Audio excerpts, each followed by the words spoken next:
क्या आप जानते हैं कि पुलिस हर क्रिमिनल केस में एक ऐसी डायरी लिखती है जिसे जज देख सकता है, लेकिन आरोपी देख नहीं सकता। सवाल यह है कि आखिर इस पुलिस केस डायरी में ऐसा क्या लिखा होता है जो आरोपी से छुपाया जाता है, और अगर आरोपी इसे नहीं देख सकता तो क्या ये उसके राइट्स के खिलाफ है। आज इस वीडियो में हम पुलिस केस डायरी को पूरी तरह समझेंगे।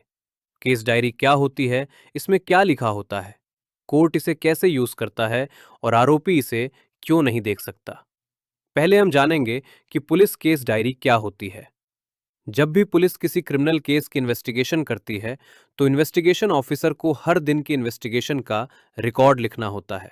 इस रिकॉर्ड को ही पुलिस केस डायरी कहा जाता है।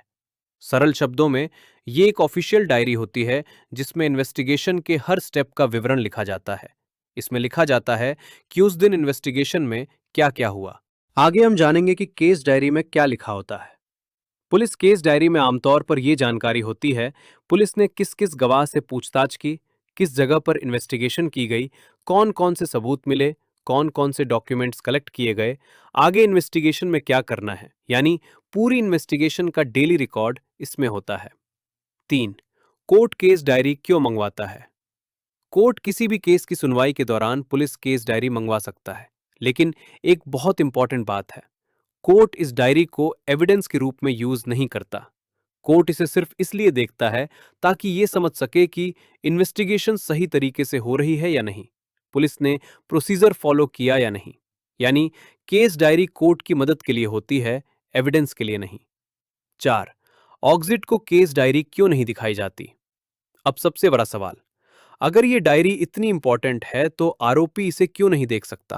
इसका कारण है इन्वेस्टिगेशन की सुरक्षा। अगर आरोपी को केस डायरी दिखा दी जाए तो उसे पता चल जाएगा कि पुलिस ने किन गवाहों से पूछताछ की है, कौन कौन से सबूत मिले हैं, आगे पुलिस क्या करने वाली है। इससे आरोपी गवाहों को प्रभावित कर सकता है या सबूत मिटा सकता है। इसलिए कानून ने आरोपी को डायरेक्ट एक्सेस नहीं दिया है। 5. लेकिन डिफेंस लॉयर को कब देखने का अधिकार मिलता है। यहां एक इंटरेस्टिंग एक्सेप्शन है। अगर पुलिस अधिकारी कोर्ट में गवाही देते समय अपनी मेमोरी रिफ्रेश करने के लिए केस डायरी का सहारा लेता है तो डिफेंस लॉयर को उस हिस्से को देखने का अधिकार मिल जाता है। यानी डिफेंस लॉयर उस पार्ट को देखकर क्रॉस एग्जामिनेशन कर सकता है। इससे फेयर ट्रायल का प्रिंसिपल भी बना रहता है। कंक्लूजन, तो अब आप समझ गए होंगे कि पुलिस केस डायरी इन्वेस्टिगेशन का डेली रिकॉर्ड होती है। कोर्ट इसे देख सकता है लेकिन एविडेंस की तरह यूज नहीं करता। अक्यूज्ड को यह डायरी सीधे नहीं दिखाई जाती, लेकिन कुछ सिचुएशंस में डिफेंस लॉयर इसे देख सकता है। यानी केस डायरी पूरी तरह सीक्रेट नहीं है, लेकिन इसे कंट्रोल में रखा जाता है ताकि इन्वेस्टिगेशन और ट्रायल दोनों फेयर रहें। अब मुझे कमेंट्स में बताना कि ये कौन से सेक्शन में है BNSS के।